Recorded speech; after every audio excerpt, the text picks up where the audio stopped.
Welcome to 3DLANES number 86. This time I would like to switch it a little bit, and we're going to be talking about something a little more personal. And if you follow this path that I have taken with photography, cars, and watches, you may or may not know that I like film photography quite a bit. If you follow on Instagram, you see quite a bit of film photography there. And nowadays it's hard to come by, actually, because they don't make new uh, film cameras as much as it used to, right? Because it's not a need. Now it's more of a luxury hobby kind of thing because of how much it costs to buy film, how much it costs to maintain a camera, how democratized digital cameras are now. Even though, prices are pretty high for a professional or semi-professional what is it, the term that I'm looking for? It's a prosumer type of camera. It's still high. So yes, it is democratized because almost anybody, well, and with the smartphone, it's definitely democratized the the the digital camera situation, right? So everybody has one on their phone, everybody has one in their pocket. If you haven't noticed, the word of the podcast today is democratized. But I like film because it makes me think more. It makes me slow down. Each shot is more expensive, obviously, than just uh, sp spray and pray with digital. But in this case, one of the guys from Driving Will Awesome, Lane Skelton, he was showing a camera. I don't know if he recently acquired or what, but it was a Contax RTS. And every time I see somebody with a new camera, I get excited because it's cool. And I appreciate it because I know they appreciate the camera, right? So I know they have fun with it. And one of the fun facts that he mentioned is that this camera was styled by Porsche Design, which is cool. It's a very two-in-one kind of situation with Porsche Design uh, helping out or working in conjunction with a camera brand, and both of them going together and making a sleek, cool product because that context looks good. So I would like to not put it to the test, but the idea, right, of what about that camera? Because my current lineup is an AE-1 program that my father-in-law gave me, or according to him, he lent me, but I don't think that's going back to his hands. Next, it's a Pentax Spotmatic that Christian CJ Juarez photography on Instagram. If you follow him, he used in college, and he was like, "Well, I don't have use for this. You have it." And I'm like, "All right, cool. You don't have to twist my arm to get a film camera." But the more I got to know about this camera, the more solid you notice it is. It's not expensive at all online on eBay. I think at one point you could get one of these for like 40 bucks on eBay. I would be surprised if the price have skyrocketed. It's probably between 100 to 300 bucks, let's say. 300 borderline new, by the way. But I found a lens on it that it was, or for it, that it's supposedly a legend, and I took the plunge to get that lens, and ever since I haven't looked back. It's all purely mechanical. That camera to me is the best, the best. The photos that I can make with that camera, absolutely gorgeous. But again, we have three cameras in line. Two are part of the lineup. One is a possibility, right? It's the Spotmatic, mechanical classic, AE-1 program, electronic, or the beginning of electronics in cameras, and the Contax RTS. We can position it as luxury because it was a professional SLR, something that neither of the two that I have are or were built for. at the moment. So I've covered the AE-1 program here in the podcast, and I have covered the Spotmatic also in the podcast. These are episode 7 and episode 4 respectively. If you are interested, episode 4 is the AE-1 and episode 7 is the Spotmatic. So you can go back and listen to those if you're curious about what these cameras are about. But from I don't want to go through specs, but more so the goal that the camera or the company had in mind when they made these cameras. And the Spotmatic, you can think of it almost, as a mechanical watch, or I don't know, 1970s car, right? It's fully mechanical, and the battery only powers the meter if you're lucky that the meter works. Because of age, this break. A lot of people don't fix them. The one that I currently have does not have a meter, a functional meter, so I use a light meter on the side. It doesn't bother me. I like the experience. There's also light meter apps for your phone, but you can work without batteries, no problem.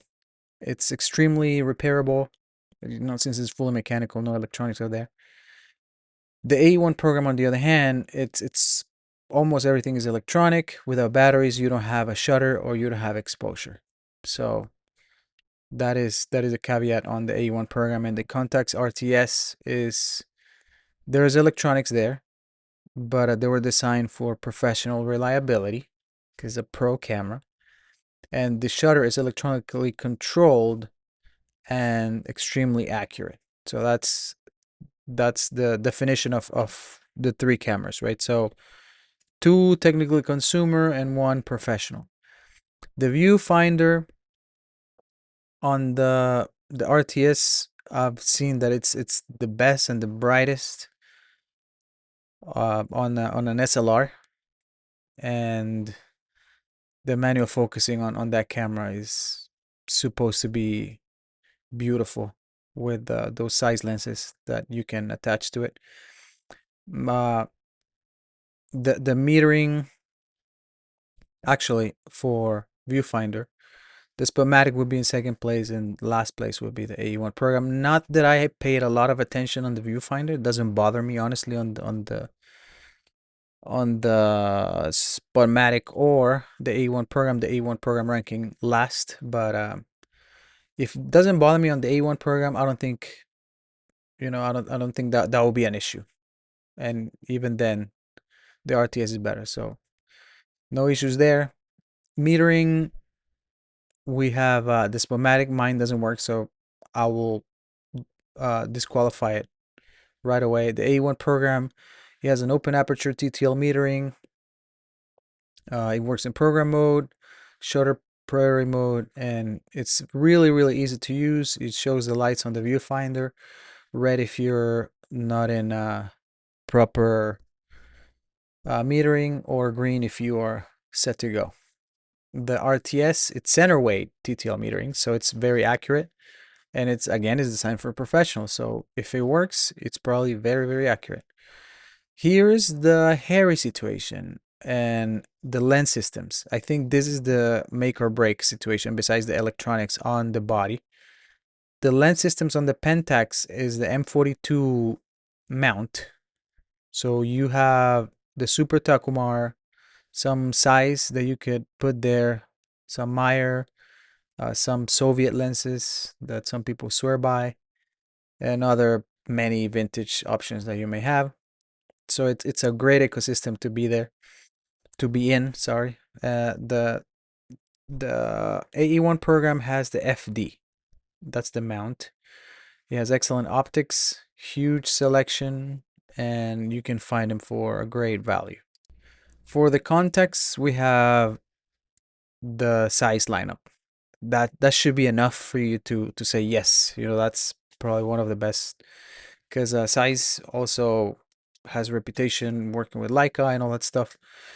So there's many lenses that are famous for this camera, but famous and finest, right? For manual focus. So that should be a joy to shoot with.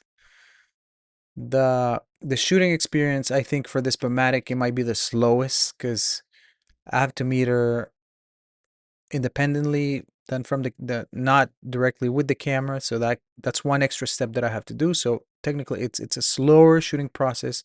It's more thoughtful.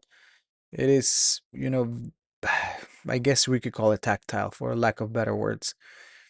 But it's very mechanical. It's everything is it's hands-on. I just can't describe it any better. But that's the Spotmatic, and that's one of the reasons why I love it. The AE-1 program is fast. It's more convenient than Spotmatic. It's still slow because it's film. The metering, you still have to do it. It's not like a digital camera that you just point and shoot technically. And it's I think it's great for beginners because it's so easy to use. Very easy to use. Sometimes the lens quality from the kit lens from the AE-1 program is very similar to what I can get with the Spotmatic. So it's not bad at all. The RTS, on the other hand, it's a professional camera. It's smooth, gives you confidence from what I have seen. And another thing that I've seen is that everything feels engineered rather than just put together. If we go to reliability, according to records online, the Spotmatic wins because nothing fails besides the meter because it's mechanical. The A1 program commonly develops the famous Canon squeal, and it's caused by aging, lubrication in the mirror. It's it's it's repairable, but it's very well known among the film photographers. The RTS is generally reliable, but because it has a bunch of electronics, repairs can be more costly today if the electronics fail. Pricing among these cameras, it would be the Spotmatics in between 100 to 250. Yeah, that's kind of like what we're talking about. A1 program, I've seen it for, yeah, between 200 and 350. And the Contax, I haven't been looking, but from what I encountered was between 300 to 700 bucks. But yeah, these are the three cameras. And now the thought is, as I stated in the beginning, would the RTS deserve to challenge a spot in this lineup? And from what I see, right, the Spotmatic is mechanical, simple, very dependable.